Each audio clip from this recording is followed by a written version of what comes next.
Good morning. This is algebra. I want you to turn to page 504, number 4. So, for number 4 in your textbook, it says, find the square root of 121. The answer to that is 11 and negative 11. So 121 has two square roots. But the second part of that is find the square root of 121. The answer to that is 11. Now this is all by definition. So 121 has two numbers you can multiply together. You can multiply this by itself. Negative 11 times negative 11 will give you 121. Right, so negative 11 times negative 11, which is equal to negative 11 squared, will equal 121. All right? By definition, if you write it this way, there's only one answer. That's the positive root, which is 11. If you wanted the negative root, we'd have to do that. Questions on that? So this is a definition that you need to know. All right, pause the video and do that work right there. So stop the video and do that work. Put down what you think the answer is. All right, so square root of 25 is 5. It has a negative sign outside it, so it's negative 5. Are there questions? Well, you can ask me later, I guess. Now this one, number 12.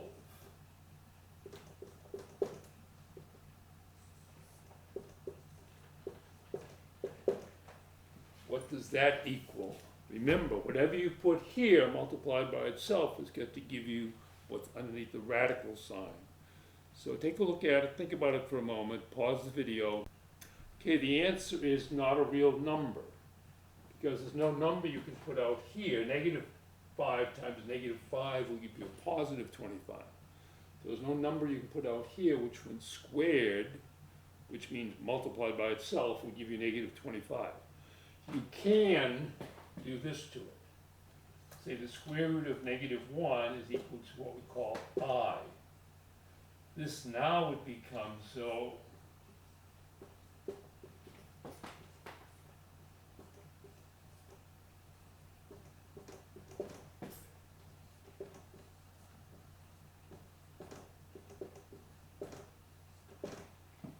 some of you may be familiar with the concept of I. I is equal to the square root of negative 1. It's used, it's what we call imaginary numbers.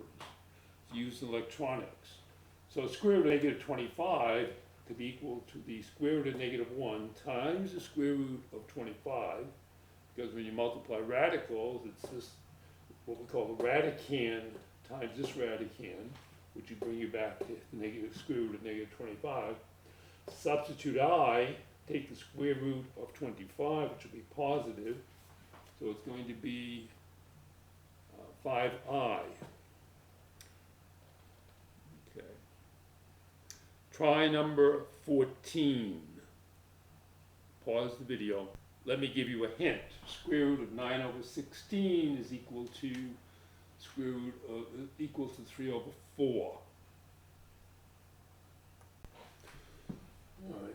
This can be written this way. Square root of 9 over square root of 16. Square root of 9 is 3. Square root of 16 is 4. So now let me do problem, what did I give you? 14 to do. 1 second. All right, so number 14, the square root of 100 is 10. Square root of 121 is 11. And if you wanted to, you could have separated it this way. That would still give you the same answer. Right. Let's take a look at number 22. All right, take a look at 22, A, B, and C. Now, there are a couple of words you need to know. The radical sign is this symbol here. The index is whatever number is here. So in this case, the number here is 2. The this case it's 4, and what was the 22? And in this case it's 2. So it's square root here. That's the index, but we don't write the 2 because we've been calculating square roots for 3,000 or 4,000 years. If it's greater than 2, such as 3 or 4, then we would write it that way. We would put the number there as the index. The radicand is the amount that is underneath it. So 16 is the radicand in this case. All right, try those problems, see how you do with them. Pause the video. All right, so square root of 16 is 4. That means that 4 times 4 gives me 16. 4th root of 16 is 2. That means that it's 2 times 2 times 2 times 2 will give me 16. This one is the square root of 16, which is 4, and there's a negative sign in front of it. All right, try these 3. See how you do with them. Okay, so what's the 4th root of 16? It's 2. So it's 2 times 2 times 2 times 2 gives me 16. There's a negative sign outside the radical, therefore I have to put that negative sign in front of the 2. In this particular one, you can't take the square root of negative 16 because there's no number multiplied by itself which will give you negative 16, because negative 4 times negative 4 gives you a positive 16. You can do this, put the square root of negative 1 times the square root of 16.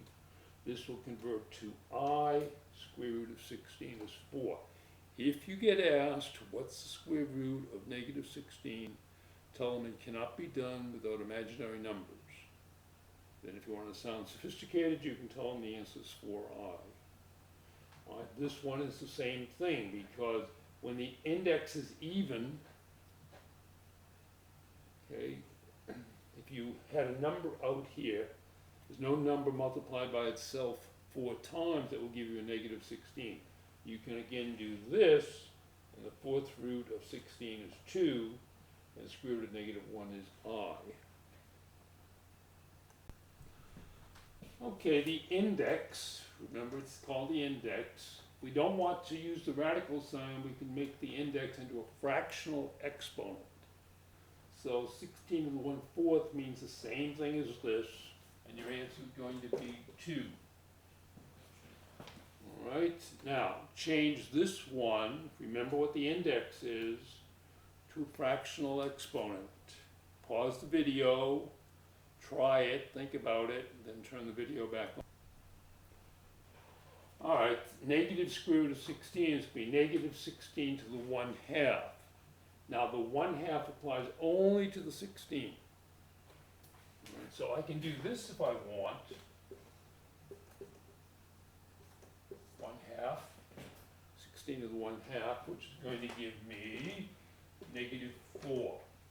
I cannot put the negative sign inside those parentheses and the index outside.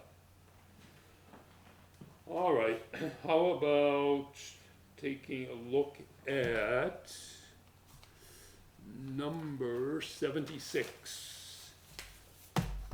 Pause the video, take a look at it. All right, number 76. Now, if you happen to come from a foreign country, this symbol here means inches. That's the American measurement system, where you may be using centimeters, millimeters, meters. We use inches, feet, yards, etc. All right. So the Pythagorean theorem is what you got to use. See if you can recall it. Pause the video for a moment and see if you can remember the Pythagorean theorem. Okay, Pythagorean theorem says c squared, which is this side here, is equal to this square root of this square of this side plus the square of that side. So c squared is equal to a squared plus b squared, and I can make this, well, I can make either one a, make that a, make that b. Doesn't really, oh, it does, because I already changed it. Hold on. So I made that a, that be? All right. Okay, it doesn't matter whether this is A or that's whichever. All right, do the work, see if you can find out. I want to know what C is equal to. So pause the video, give it a try, see how you do with it. Okay, so 8 squared is 64, 6 squared is 36, we add them together, C squared is equal to 100. What you want to do is take the square root of both sides. Square root of C squared, square root of 100. So C is equal to 10. So the answer here is 10 inches. All right. All right, turn to page 513, number 8. I want you to write it, radical sign, and then I want you to solve it.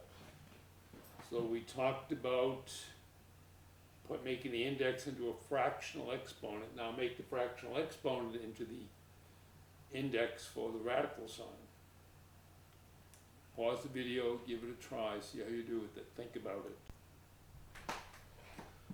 All right, 16 1/4 means I want the fourth root of 16, which is going to equal 2. I can write it this way or that way. The answer is going to be the same. Number 10, try that one, pause the video, see how you do with it.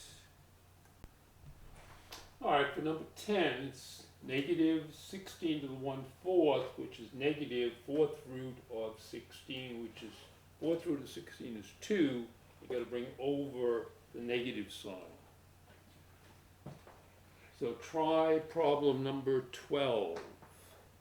Pause the video, try number 12. All right, this is an important distinction. The exponent here applies to everything inside the parentheses. So if you rewrite it with a radical sign, it's going to be fourth root of negative 16. All right, that can't be done unless you use I, which would give you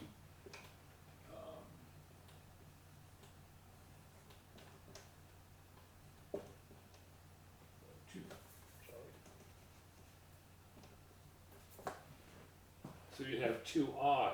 Now notice the difference here. All right. The 1/4 applies only to the 16, not to the negative sign. In this case, because of the parentheses, the 1/4 applies to everything inside the parentheses. So this one gets written this way. Gives you your negative 2. All right, try problem number, let's see, we did 12. Try number 14. Pause the video. All right, the fifth root of negative 32 is negative 2. When the index is odd, you can take the root of a negative number. If the index is even, like 2, 4, 6, you can't take the root of a negative number.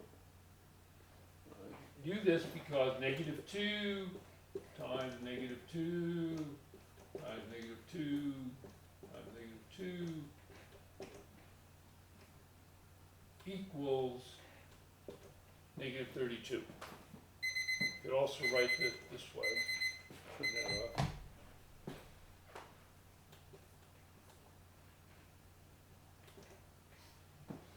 All right. And this would mean the same thing as this.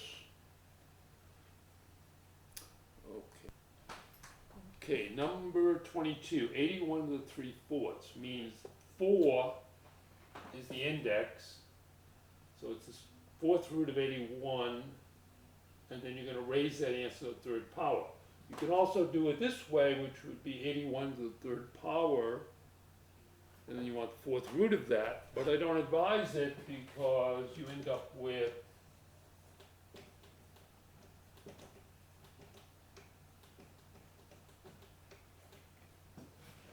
and then you have to take the fourth root of that.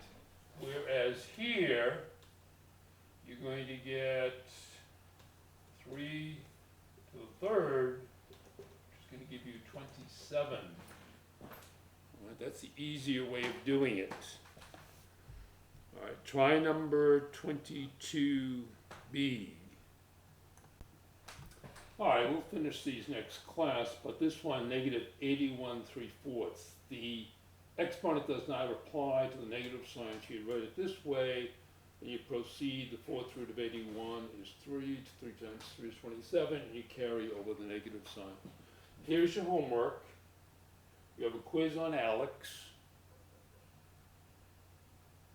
If you have any questions, you can email me, but we'll be talking on Wednesday morning.